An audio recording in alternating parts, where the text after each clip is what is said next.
Las 8 de la noche de este jueves 21 de diciembre de 2023, yo soy Cintia Dávalos y a nombre del titular de este espacio, el doctor Leonardo Curcio, le doy la más cordial bienvenida y lo invito a que se queden en la próxima hora con nosotros y mantenerse bien informado. Ahora vamos con un resumen de noticias. Murió a los 82 años la periodista y conductora Cristina Pacheco.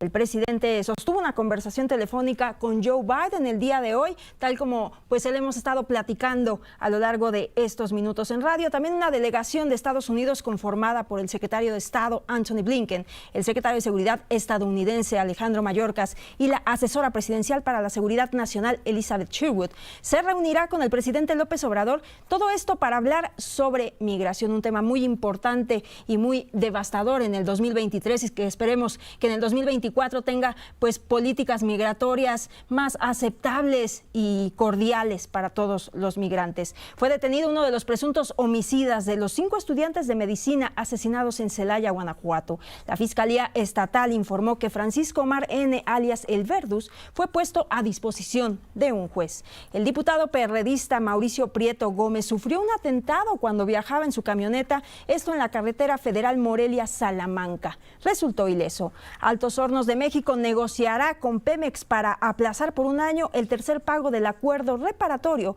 con la paraestatal. El plazo venció el 30 de noviembre. El presidente negó que su gobierno tenga un acuerdo con Israel que le impida hacer un llamado enérgico por las acciones que ha realizado en contra de Palestina. Nosotros no tenemos ningún acuerdo vergonzoso con el gobierno de Israel, ni con ningún gobierno del mundo, porque ahorita mencionaste a Cerón. Sí. Nada que ver, ni siquiera por relaciones económicas. En otras cosas, la Embajada de Estados Unidos en México desmintió que los cruces ferroviarios internacionales de Eagle Pass y El Paso de Texas hayan sido abiertos y aseguró que continúan cerrados. El Instituto Nacional Electoral y la Secretaría de Relaciones Exteriores firmaron un acuerdo para instalar centros de votación en 23 consulados de México, esto en 24 países.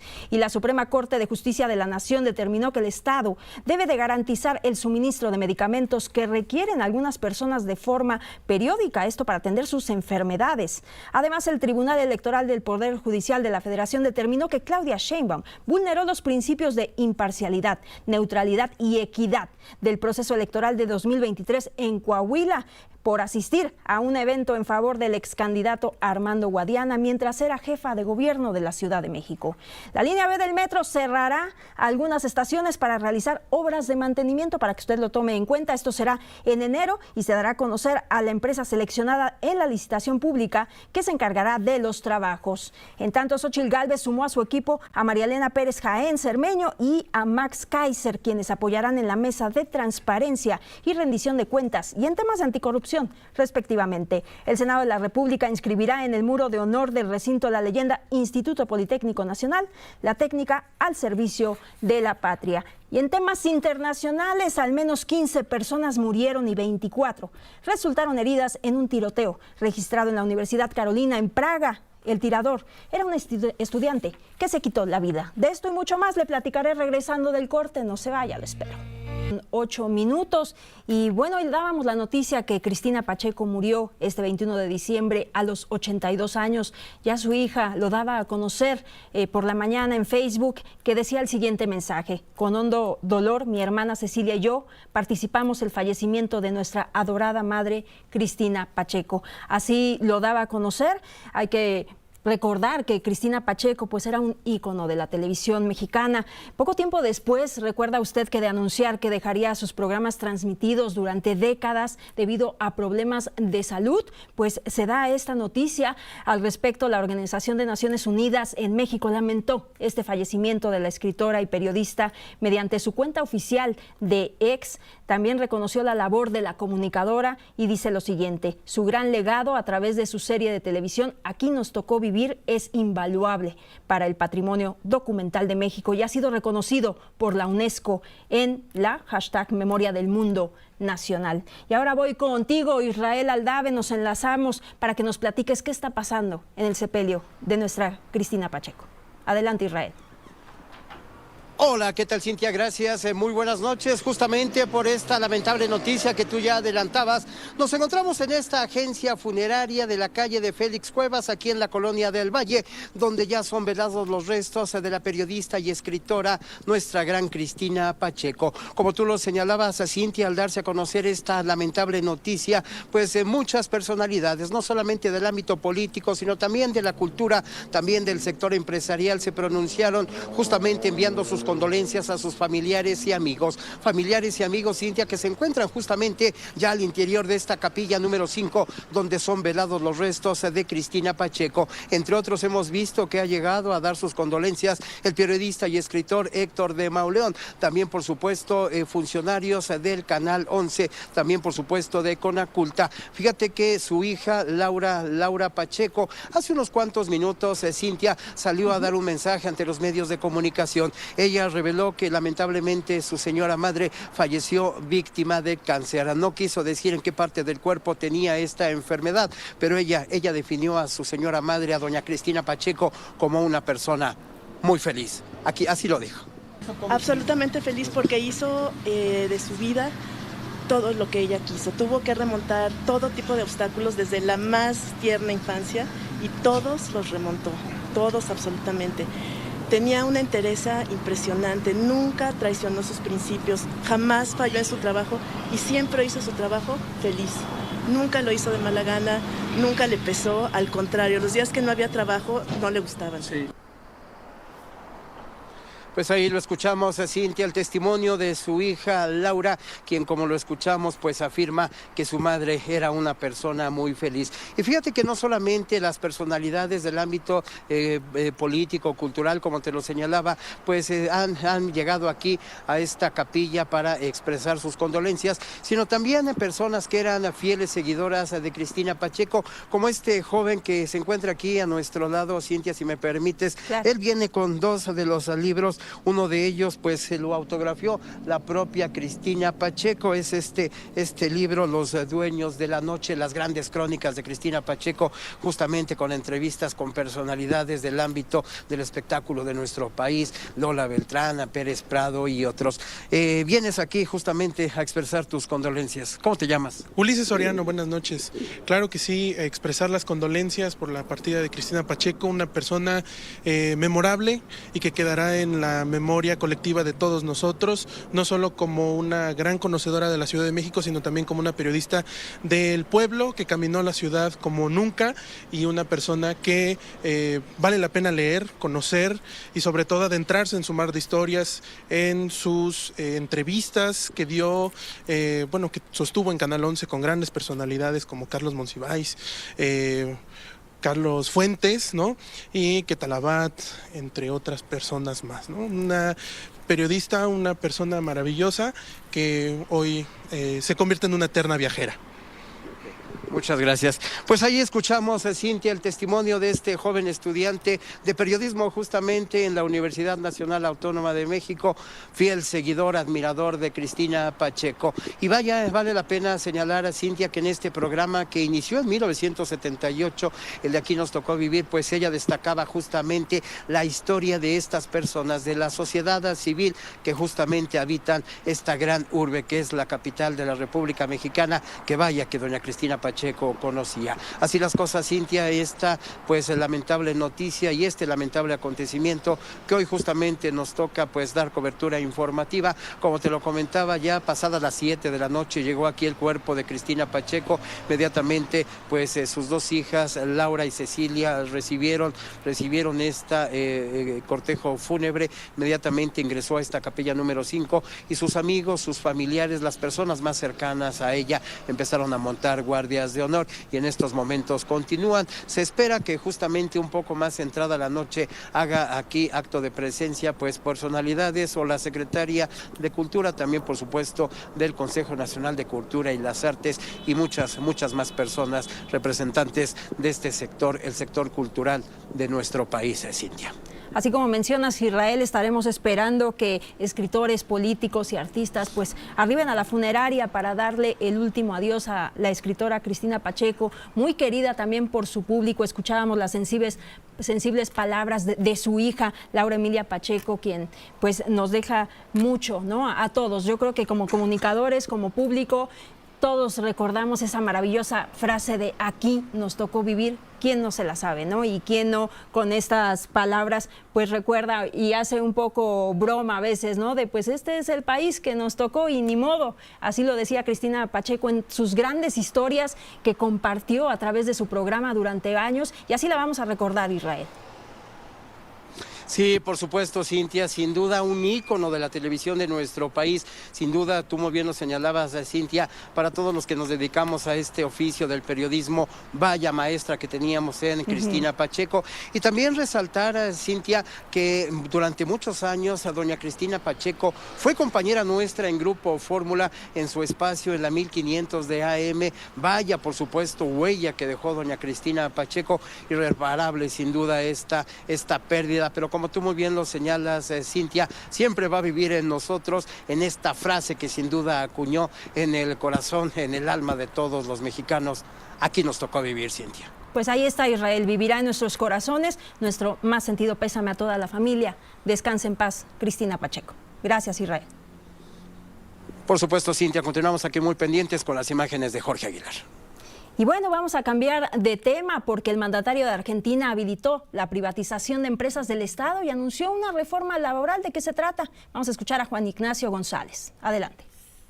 Javier Milei utilizó la cadena nacional para anunciar un decreto de necesidad y urgencia que declara la emergencia pública hasta el 31 de diciembre de 2025. Establece la reforma del Estado y desregula la economía con una clara intención de hacer de lado al Estado y dar vía libre a las fuerzas del mercado. Milei se justificó remarcando que es el plan más ambicioso de los últimos 40 años. Pero este solo es el primer paso. En los próximos días llamaremos a sesiones extraordinarias del Congreso Nacional y enviaremos un paquete de leyes pidiéndole al Congreso en un contexto de crisis que requiere acción inmediata. Los diputados y senadores de la Nación enfrentarán la responsabilidad histórica de elegir entre ser parte de este cambio o obstruir el proyecto de reformas más ambiciosa y comenzar a transitar el camino para volver a ser una potencia mundial. Sin embargo, muchos argentinos no recibieron de buena manera las primeras medidas y decidieron salir a las calles para hacer sentir sus cacerolas. Protestas que se desarrollaron en la capital federal, el Gran Buenos Aires y grandes ciudades del interior. También se concentraron en el Congreso de la Nación y en la residencia presidencial de Olivos. El gobierno de Milei está realmente afectando a la gente de bien, a la gente trabajadora, y no hay ni una sola medida a favor de los trabajadores. Por otro lado, la jornada estuvo marcada por una marcha de piqueteros, movimientos sociales y partidos de izquierda hacia la Plaza de Mayo, donde el gobierno nacional aplicó por primera vez el protocolo antipiquetes para evitar que bloqueen puentes, autopistas, vías del ferrocarril y hasta calles durante horas. Eduardo Beliboni, dirigente del Polo Obrero, se quejó del acoso de las fuerzas policiales y llamó a las centrales obreras a convocar a un paro general. No van a pasar por encima de los derechos de los trabajadores, no van a pasar por el derecho a la libertad. Nos costó mucho conseguir la libertad. La gente que votó a Milei, ¿quiere una dictadura militar? Yo creo que no. En tanto, la ministra de Seguridad, Patricia Bullrich, dijo que fue todo un éxito el operativo porque impidió que controlaran el centro de la ciudad. Hemos iniciado una manera distinta de tratar con los permanentes piquetes, los permanentes cortes de calle que la Argentina viene sufriendo hace más de 20 años. Juan Ignacio González Prieto, Buenos Aires. Gracias. Y en este contexto saludo a Marta Hernández, periodista y analista política en Argentina. Muy buenas noches, Marta, ¿cómo está? Muy buenas noches, Cintia. Un gusto estar con toda tu audiencia del Grupo Fórmula en Ciudad de México. Pues para platicar sobre el presidente argentino Javier Milei, que desde ayer miércoles que firmó este decreto que incluye más de 300 medidas cuyo objetivo es desregular la economía del país, que incluye la eliminación de leyes de controles de precios y de promoción de la actividad industrial, así como la ley de alquiler y el régimen laboral, pues ha creado toda una polémica y varias manifestaciones que se realizan pues por estos anuncios. Así es, Cintia. Mira, el decreto que se llama, es un megadecreto que se llama DNU, Decreto de Necesidad de Urgencia, pues obviamente hay muchos presidentes que han tenido que usar estos decretos de necesidad de urgencia. Hay que recordar que Alberto Fernández en plena pandemia pues utilizó 178 DNUs. Lo mismo Mauricio Macri en su gobierno utilizó 74 DNUs y así todos los gobiernos, ¿no? Un poco, digamos, las protestas van en el sentido del ambiente político, de la importancia de que estas decisiones pasen pues por la decisión y la discusión en la Cámara y en el Senado, ¿no? En ese sentido, pues Javier Milei ha anunciado que va a convocar la primera semana de enero a sesiones extraordinarias también para tomar estas decisiones. Y desde la oposición política, pues obviamente se ha activado, como bien lo decía el informe especial, se ha activado toda una serie de marchas y de protestas en contra de estas decisiones de este decreto de necesidad de urgencia. Y pues también ahí estaban las críticas a quienes han salido en las últimas horas pues a protestar en las calles. Alega Milei que sufren síndrome de Estocolmo, esto hacia el anterior gobierno liderado por el peronista Alberto Fernández. Sí, Cintia, mira, lo que sucede es que estas medidas que propone el presidente Javier Milei son como normales en los demás países de Latinoamérica, es decir, en México, en Colombia, en Chile, que es el país que tiene más apertura económica y más, digamos, propuestas políticas hacia un capitalismo, ¿no? Recordemos que Argentina lleva muchísimos años en unos regímenes socialistas donde hay altísima protección a la industria nacional. Lo que él propone, por ejemplo, lo que propone este decreto de necesidad de urgencia es la privatización de 33 empresas del Estado. Por otro lado, propone la política de cielos abiertos, es decir, que haya libre competencia entre las empresas de aerolíneas, ¿no? Teniendo en cuenta que en los países de Europa la gente se transporta en tren y demás porque todos los países son como cercanos, mientras que Argentina, por lo grande de Argentina, que es un país continente, o por la cercanía con Brasil, que es otro país continente, por lo extenso, ir de una provincia a otra, ir de una ciudad a otra, complica las distancias y son costosos los aéreos por lo grande que es el país, ¿no? Digamos que el costo del aéreo tiene que ver con la cantidad de gasolina o de nafta que gaste en ese millaje que tiene que recorrer. Entonces, un poco hace ese llamado a esa libre competencia basado en lo que él propuso en campaña, es decir, él más o menos esbozó esto en campaña. Y dijo, y también tener en cuenta que independientemente de que ganara él o que ganara la oposición, que ganara Sergio Massa, pues obviamente Argentina está en unos niveles de miseria, de pobreza, de desigualdad de más del 60% de la población, en una crisis económica tan profunda de hace más de 20 años donde la economía no crece. Entonces, obviamente, quien ganara también iba a tener que tomar estas decisiones fuertes también para que haya paulatinamente un cambio y una salida poco a poco de la crisis económica y social, ¿no? Entonces, eso pues obviamente impacta, digamos, directamente en el bolsillo de todos los ciudadanos. En ese sentido, pues lo que se quiere o lo que dicen las personas que están protestando y la CGT que está promoviendo una marcha, un paro para el próximo miércoles 27 de diciembre y posteriormente un paro, pues obviamente es que estas decisiones pasen por el Congreso, que se deroguen, que se demanden y apelar pues a la separación de poderes y a que el presidente sea más condescendiente con sus decisiones. Estoy platicando con Marta Hernández, periodista y analista política en Argentina, sobre estas manifestaciones y el plan de Milei para la reconstrucción de la economía en Argentina. ¿Y qué hay acerca de las reacciones de Alberto Fernández, que anuncia su partida a España, esto en un vuelo de aerolíneas argentinas, y volvió a criticar nuevamente a Milei y advirtió por la catastrófica situación económica? Sí, Cintia, él pues obviamente ya desde fuera del país pues dice que va a pasar las fiestas fuera del país y que luego va a regresar para ser un militante más opositor al gobierno nacional. Ok, entonces ahí pues ya también por su parte el mandatario Milei pues ya afirmó que quiere incrementar, ¿no?, el bienestar de las personas y los argentinos. Tiene obviamente su discurso y anticipó que viene más, ¿no? Pronto dicen que se van a enterar acerca de los anuncios que va a dar más adelante, los detalles. ¿Tú crees que esta crisis o este conflicto se incremente para el 2024? Sí, claro que sí, Cintia, se está activando pues obviamente toda la oposición, los sectores obreros.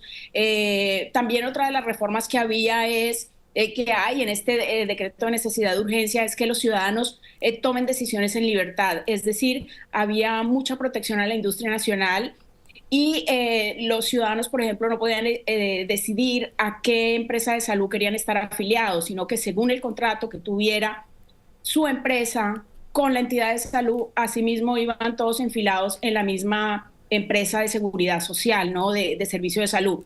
Mientras que ahora estos decretos lo que dejan es a que el ciudadano decida este tipo de cosas, tome decisiones, tenga más responsabilidad sobre su futuro y sobre quién quiere que sea su oferente de servicios, de estos, digamos, como estos servicios básicos como el derecho a la salud, ¿no? Entonces sí, se van a activar, como te digo, se activaron desde ayer, 20 de diciembre, que era una fecha muy importante para el país, que era recordar o conmemorar los heridos, los muertos y los disturbios que hubo en el Corralito, en el 2001, y obviamente, pues obviamente la ministra de Seguridad, Patricia Bullrich, hizo todo una demostración y un despliegue de que iba a mantener el control de la situación. Okay. Y si bien esas medidas se toman para que los ciudadanos puedan salir a trabajar y puedan circular libremente, pues obviamente si había una obstrucción de la circulación libre, pues porque estaba llena de Policía Nacional, Policía de la Ciudad de Buenos Aires y de Gendarmería, ¿no? Perfecto. Pues te agradezco mucho, Marta Hernández, por darnos un panorama más abierto sobre todo lo que está pasando en Argentina. Muchísimas gracias. Que tengas un excelente año. Muchísimas gracias, Cintia. Un gusto estar como siempre con el Grupo Fórmula de Ciudad de México. Igualmente. Muy buenas noches. Y bueno, de última hora le informo que el político y empresario Ricardo Taja fue asesinado de un ataque armado, esto en una pozolería de la zona Diamante en Acapulco, Guerrero. Me enlazo con Guadalupe Gutiérrez, corresponsal en ese estado. Muy buenas noches, Guadalupe, ¿cómo estás? ¿Qué tal, Cintia? Muy bien, buenas noches. Pues efectivamente con este reporte de última hora, donde ya la Fiscalía General del Estado está indicando a través de un boletín, un comunicado, carpeta de investigación en contra de quién o quiénes resultan responsables por el delito de homicidio calificado en agravio de Ricardo N. por los hechos ocurridos el día de hoy en el puerto de Acapulco. Así menciona este comunicado, donde también mencionan y señalan que agentes de la Policía Investigadora Ministerial y Servicios Periciales se encuentran en la pozolería donde se reportó este ataque armado en el lugar de los hechos para llevar a cabo los actos de investigación correspondientes que permitan obtener los datos de prueba necesarios para esclarecer este ilícito. De manera puntual señala la Fiscalía en este comunicado, se lleva a cabo ya la carpeta de investigación en contra de Ricardo N. Y bueno, decirte que empezó a trascender esta noticia hace aproximadamente una hora y media, donde se señala ya en algunas páginas a través de internet el homicidio de Ricardo Taja. Esto es lo oficial que han dicho hasta el momento en la Fiscalía General del Estado, emitiendo este comunicado para señalar que se está ya investigando el hecho. Una gran pena, Guadalupe, y pues también tomando en cuenta que inicia la reactivación en el puerto de Acapulco, se da esta noticia en cuanto al turismo, y eso es una zona donde pues la gente transita mucho, ¿o es un lugar aislado? Es el lugar donde está ya empezando a llevarse a cabo la circulación, no tanto de turismo, de trabajo, sí, pero de también quienes empiezan a llegar ya por la víspera de la Navidad y el Año Nuevo, y es una zona pues sí con circulación ciudadana y vehicular hasta el momento. Pues una pena, Guadalupe, muchísimas gracias por el reporte, que tengas una excelente noche. Gracias, atentos y pendientes. Pues ahí está, una lamentable noticia, una más en este fin de año 2023, más violencia en México. Pero bueno, también hubo una matanza de 15 personas en Praga. Efe nos tiene los reportes, adelante. Al menos 15 personas fueron asesinadas y otras 24 resultaron heridas, 9 de ellas de gravedad, en un tiroteo este jueves en la Universidad Carolina de Praga. El pánico cundió en la universidad y sus turísticas inmediaciones cuando David K., un estudiante de 24 años, comenzó a disparar de forma indiscriminada contra sus compañeros de la Facultad de Filosofía. Las fuerzas del orden que acudieron al lugar acordonaron y cortaron el tráfico y el transporte urbano e informaron cerca de una hora después de la muerte del agresor. David K. era un estudiante de 24 años que, según informó el jefe de la policía, se suicidó en un pasillo de la facultad al verse ahí perseguido por la policía. Las primeras pesquisas apuntan a que actuó solo y que este atentado, que ha conmocionado a la sociedad checa, donde este tipo de crimen es hasta ahora muy inusual, no tiene un trasfondo terrorista. Pues ahí está la información y también déjeme comentarle que Hamás advirtió que no liberará a más rehenes hasta que cese la ofensiva de Israel. También esto durante las negociaciones que se han llevado a cabo durante 2 días en Egipto. Rudy Giuliani se declaró en bancarrota en un tribunal de Nueva York luego de ser condenado a pagar $148 millones a 2 trabajadoras electorales de Georgia. Esto por difamarlas. Esto es un poco de la información que se está dando y también le comento nada más para que tome en cuenta que académicos universitarios del Sindicato Independiente de Trabajadores Académicos bloquearán distintos puntos estratégicos de acceso a Morelos mañana viernes, esto ante la falta de pago de aguinaldos. Y ahora me voy hasta Veracruz con Jesús Olivares. Jesús, muy buenas noches, ¿qué nos tienes? Hola Cintia, ¿cómo estás? Muy buenas noches. Pues precisamente te hablo del tema pues de esta desbandada de priistas que se está dando en el estado de Veracruz. Y bueno, pues te puedo comentar que tras la designación del diputado federal José Francisco Yunes Zorrilla como precandidato a la gubernatura de Veracruz por el Frente Amplio, la diputada Ana Guadalupe Ingram Ballines mostró su inconformidad y en su momento se salió del recinto donde se llevaba a cabo el proceso. Luego de varios días se confirmó lo que ya se veía venir, que Anilú Ingram, quien se desempeñaba hasta el día de ayer como coordinadora de la bancada priista en el Congreso del Estado, renunciara a su militancia al tricolor a 20 años de servir a ese instituto político. Te puedo comentar que pues en un acto convocado por sus correligionarios decidió hacer pública su dimisión y adherirse al llamado Grupo Veracruz para ser parte de la Alianza Progresista que apoya a la precandidata de la coalición Sigamos Haciendo Historia, Claudia Sheinbaum Pardo. Al momento de su anuncio, decenas de militantes pues mostraban sus documentos de renuncia. En ese recinto pues eran cercanos unos 20-25 personas que estaban mostrando esos documentos, pero se sabe de buena fuente que son más de 800 los militantes del Partido Revolucionario Institucional que abandonaron sus filas y en próximos días posiblemente sean más. Bueno, pues en el evento estuvo el exgobernador de Oaxaca, Alejandro Murat, quien junto a Anilú Ingram pues prácticamente mostraron la inconformidad que existe con Alejandro Moreno Cárdenas. Precisamente ellos le llaman por malas decisiones y es por ello que decidieron formar parte de la Alianza Progresista junto con otras personalidades de la política que también militaban en el Partido Revolucionario Institucional. Esto es lo que hasta el momento acontece en el estado de Veracruz, Cintia. Pues te agradezco mucho, Jesús, por el reporte. Manténnos al tanto si tienes algo más. Muchísimas gracias. Que tengas, aprovecho para desearte un feliz año y pues un abrazo para toda la familia y para ti también. Muchas gracias, igualmente. Cuídense mucho. Y en otros temas, ahora vamos a hablar acerca, como le mencionaba, de los cruces ferroviarios de Texas que están cerrados y que ahí está la disputa, que si sí, que si no. Óscar Zúñiga, tú nos tienes los detalles. Adelante, Óscar.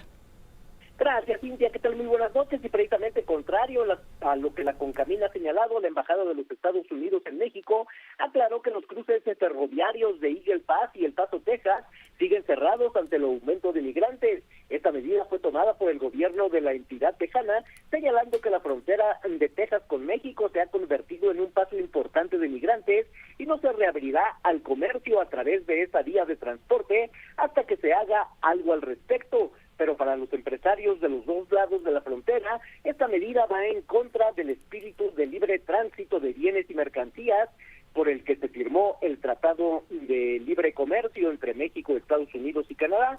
Sin embargo, el gobierno de los Estados Unidos ha justificado la decisión de cerrar esos dos puntos porque señala que hay grupos de contrabandistas que utilizan el tren para ingresar a migrantes hacia su país.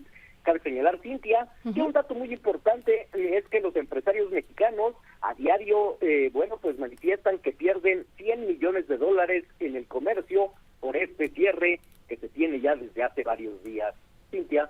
El reporte. Muchísimas gracias, Óscar, por la información. Y también le comento que el secretario de Seguridad Ciudadana, Pablo Vázquez, dijo que se investiga si se trató de un suicidio u homicidio, la muerte de un hombre cuyo cuerpo fue hallado en la segunda sección del bosque de Chapultepec.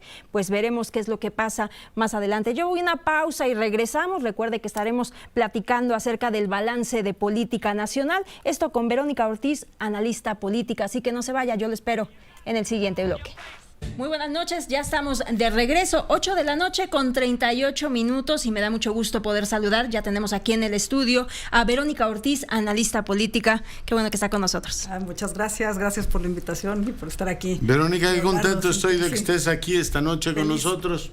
Y bueno, pues una de tus vertientes es la del análisis político, además de muchas otras que tienes. ¿Cómo terminamos el año? Este ha sido un año, déjame empezar la conversación por ahí, en donde todo se adelantó. Se supone que al final íbamos a tener precampañas, pero teníamos, Verónica, las precampañas resueltas en septiembre. En septiembre, efectivamente, sí.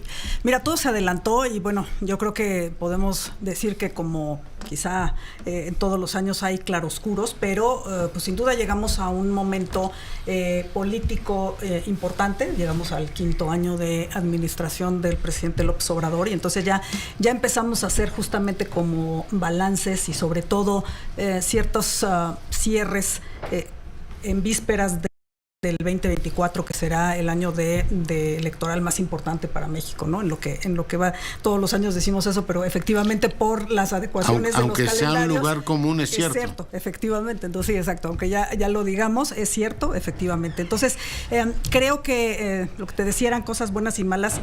Quizá yo diría, digamos, para empezar, yo creo que ha sido el año en el que hemos visto una consolidación y concentración del poder como no lo habíamos visto quizá desde los 70s, desde la época del PRI hegemónico, y una erosión de los contrapesos y de la institucionalidad, del lado, digamos, de los oscuros.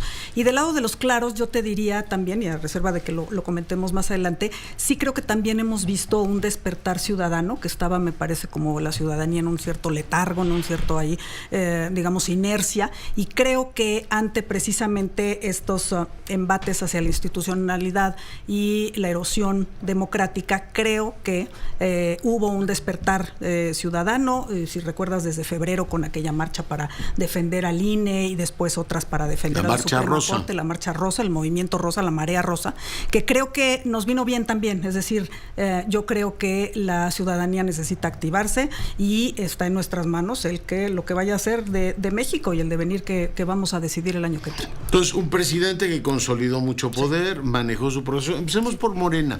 Finalmente, el proceso de las corcholatas, que fue planteado por el presidente después de una reunión ahí en la librería Porrúa, diciendo, a ver, las reglas son estas. Teníamos un Marcelo Ebrard muy potente, un Marcelo Ebrard que se quedó en la cuneta, Verónica. Sí, y yo recuerdo un artículo premonitorio tuyo que en el momento en que lo escribiste, un editorial del Universal, parecía, digamos, un poco dramático, ¿no? Incluso lo comentamos, que en ese momento se veía todavía un Marcelo Ebrard muy fuerte, y sobre todo, ¿sabes qué, Leonardo? Se veían fuerzas al interior de Morena que iban a chocar y que se iba verdaderamente a producir, ¿no?, un descarrilamiento, y todos decíamos, bueno, es que cómo justamente con tanto nivel de confrontación se va a resolver al interior de Morena. Y efectivamente, como dices tú, no solo Marcelo Ebrard se quedó en la cuneta, y recordando el título, el hombre que no fue, me parece que así lo titulaste. ¿Qué memoria tienes, Dios mío? Bueno, es que yo después de todo lo que sucedió, por eso digo que fue premonitorio y muy acertado todo ese perfil que hiciste, y no solo, como dices tú, se quedó en la cuneta, sino que no hubo esta implosión de Morena. Es decir, todo funcionó, digamos, los diferendos e incluso las denuncias, las demandas, las quejas, los encontronazos se resolvieron, y tenemos, digamos, a un Morena que se ve, bueno, una alianza, ¿no?, de Morena que se ve sólida, unida, y el propio Marcelo Ebrard, pues, digamos, ahora sí que apechugando con las decisiones. Ricardo Monreal quedó mal con todo el mundo, Verónica. Sí. Pues yo creo que sí, Leonardo. Primero, ¿te acuerdas que a finales del año anterior me gusta diciembre para irme, después mayo, claro, y todo lo demás? Y finalmente se disciplinó y caminó derechito. Así es. Mira, yo creo que es una señal efectivamente de esta concentración tan apabullante del poder, que es lo que decíamos, sobre todo en el presidente de la República, que al final acaba digamos, alineando a todo mundo. Es decir, es una fuerza, ¿no?, que tiene tal poder de atracción que al final justamente, y tú lo dices bien, o sea, fue Marcelo Ebrard, fue Ricardo Monreal, a quien además, digamos, sus propios pares en el Senado apoyaban, tenía un respaldo justamente como un legislador que, si bien, digamos, votaba con la mayoría, pero también había puesto sus propios criterios, había incluso hecho votos disidentes. ¿Te acuerdas aquello de la barra de inconstitucionalidad? Bloque de inconstitucionalidad y estos votos disidentes, digamos que se le veía cierta autonomía y al final... Tenía el atrevimiento de pensar, Dios mío. Exacto, de la osadía, como decía el presidente, la osadía de sentirse libre o algo así. Que ha dicho prohibido prohibir y también prohibido pensar. Sí, por Oye, y por si supuesto. piensan, no lo expresen en público. Exacto, exactamente. Entonces sí creo que se fueron quedando estas figuras muy aisladas, yo creo que sintiendo justamente el peso de lo que se les venía encima en caso de seguir con sus Parece increíble posturas, visto en retrospectiva el año, que al inicio hablábamos de la posibilidad de que fueran Ricardo Monreal, candidato a jefe de gobierno por la oposición, y Marcelo por Movimiento Ciudadano. Así es. Y aquí que nada de eso ocurrió. ¿No? Adán Augusto fue, digamos, el político, déjame decirlo coloquialmente, el petardo del año. Parecía un político muy armado, muy bien situado, y finalmente fue rebasado por Fernández Noroña en las internas. Nada menos que por Fernández y mira Noroña. Que gastó, Por supuesto, y además él hizo, digamos, gala de que ni siquiera necesitaba los recursos que les estaba ofreciendo el partido, que él tenía la solvencia suficiente, es ostentosamente y ostensiblemente un hombre que tiene muchos recursos, y efectivamente yo creo que fue exactamente un fuego de artificio, porque para todo el agua que parecía desplazar y que él se sentía justamente un secretario de Gobernación que después de la figura que, digamos, un poco más de ornato, como se decía de Florero, de Olga Sánchez Cordero, había venido justo, ¿no?, a tomar, digamos, un papel más relevante y a gestionar acuerdos y demás, y sí creo que fue, pues sí, el petardo, justamente como el fusible que no duró, y dentro del proceso interno, en donde él se veía muy bien colocado y además muy apoyado, pues efectivamente a la hora de las famosas encuestas, pues lo rebasó Fernández Noroña, que él sí, inclusive, se supo que había sido efectivamente pues el que menos había gastado en el proceso interno de los recursos que les habían ofrecido, y que, digamos, él por el lado del PT, pero ni siquiera llegó, a los límites, me parece, de los gastos que les habían autorizado, y aún así pues rebasó digamos, en aceptación dentro de las encuestas realizadas. El PT y el Verde quedan como aliados, como rémoras, como vividores. O sea, finalmente acompañan todo el proceso y lo legitiman. Sí, claro. Bueno, yo creo que un poco las tres cosas, Leonardo, sí, dividores, rémoras y aliados, exactamente, porque efectivamente... o sea, nótese que las rémoras son las que viven a espaldas del tiburón, ¿no? O sea, no otra cosa. Bueno, sí, exactamente. Eso es ser una rémora. Sí, pero digo, y que viven pues a expensas del pez grande, efectivamente, ¿no? Entonces, sí creo que...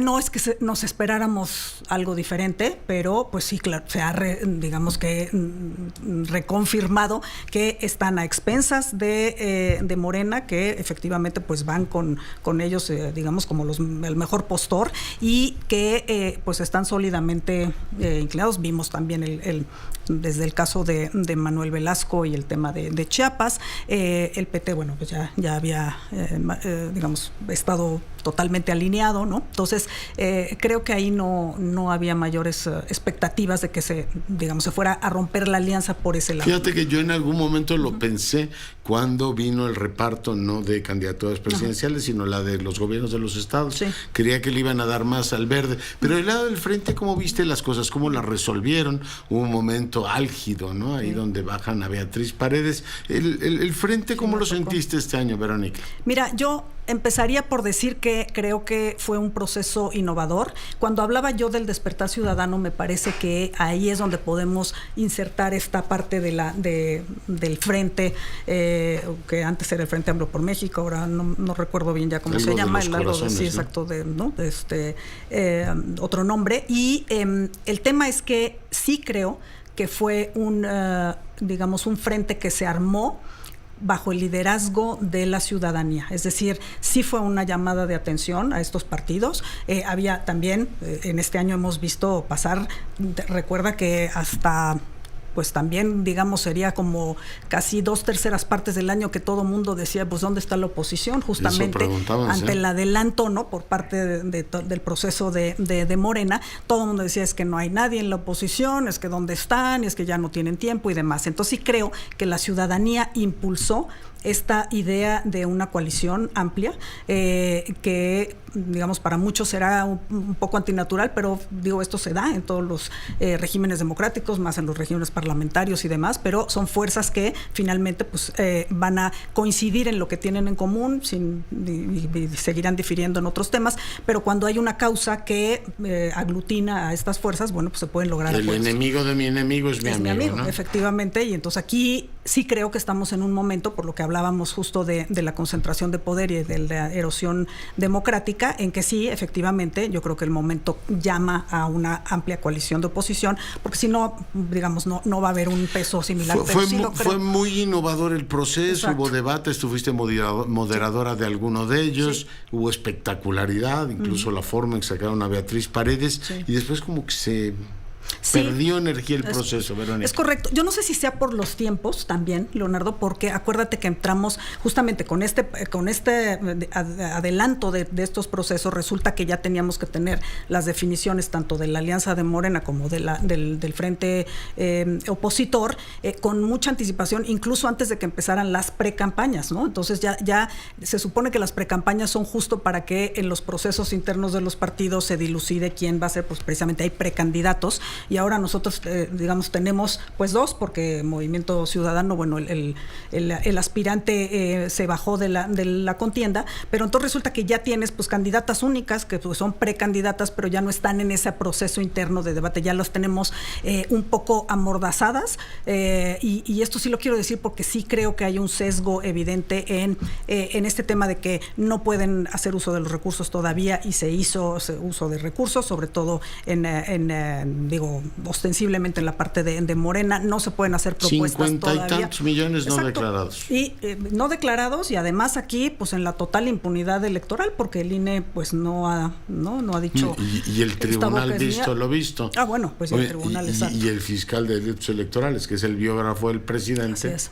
Que ya no existe y lo damos por hecho, ¿no? Yo que la verdad funciona. Es que el Ortiz Pinchetti, José Agustín Ortiz Pinchetti, que pues la verdad sí ha brillado por su ausencia, y en estos temas tan evidentes, justo de violaciones a los tiempos procesales o a los tiempos electorales y al uso de recursos, ¿no?, que se han empleado. Y ahora sí creo, porque yo sí he estado poniendo atención, y ahora en esta etapa en que ya se hacen los spots, me parece que del lado, por ejemplo, de Claudia Sheinbaum sí ha habido como muchas propuestas que en teoría no se pueden hacer, y justamente eso abona a que del otro lado parezca como que, pues, ¿dónde están las propuestas de Xóchitl? En todo caso, seguimos con estos spots que también hay que ver la pertinencia o no, pero digo, los spots de su biografía y de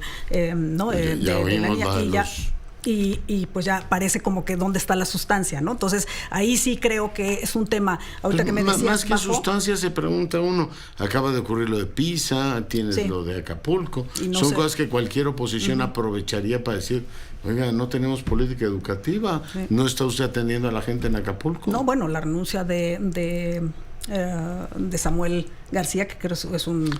ahora vamos capitalizar, al Valencia. Sí, efectivamente, no están capitalizando muchos de las informaciones que se están dando del momento del sexenio, de los logros o de la falta de logros, y efectivamente sí creo que se siente a lo mejor este impacto. Estamos conversando con Verónica Ortiz. La forma en que bajan a Beatriz Paredes, ¿la convierten en entropía? O sea, ¿la convierten en energía que se dispersa? ¿O no logran capitalizar esa fuerza para reforzar a Xóchitl Gálvez? Sí, yo creo que, mira, si nos atenemos a al proceso que se tenía previsto originalmente, y tú recordarás que eran estas series de debates y después venía una encuesta, siempre estuvo Xóchitl Gálvez a la cabeza. Una especie de mini primaria, ¿no? Sí, exacto, como una mini primaria.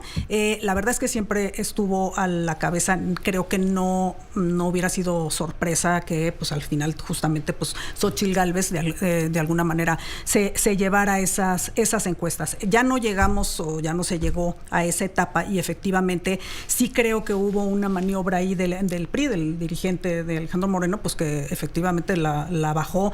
Pues sí, yo creo que de una manera poco elegante, sobre todo con una figura de tanto peso como Beatriz Paredes. Entonces, sí creo que eso haya influido en que, si bien al final Beatriz Paredes dijo el apoyo, ella le inyectó fuerza al proceso. Por supuesto. Y mira, yo, como bien lo mencionas, a mí me tocó moderar el debate en León, que justo fue el debate en el que el día anterior ya se bajó Santiago Krill, y entonces quedaron ellas dos. Fue el primer debate en el que Xóchitl y Beatriz Paredes hablaron frente a frente, y sí creo que le subió, o sea, la presencia de Beatriz Paredes desde el principio hasta que estuvo, sí hizo que, o sea, incluso creo que sacó lo mejor, en todo caso, de Xóchitl Gálvez en términos de propuestas, en términos de definiciones y en términos de sustancia al debate. Y un PRI con una visión más, digamos, o que puede entusiasmar más, ¿no? El claro, PRI claro. Que después vimos, hay toda la discusión de Fayad, que saliéndose o alineándose con la 4T. Nos quedan 2 minutos. Si Adán Augusto fue el petardo,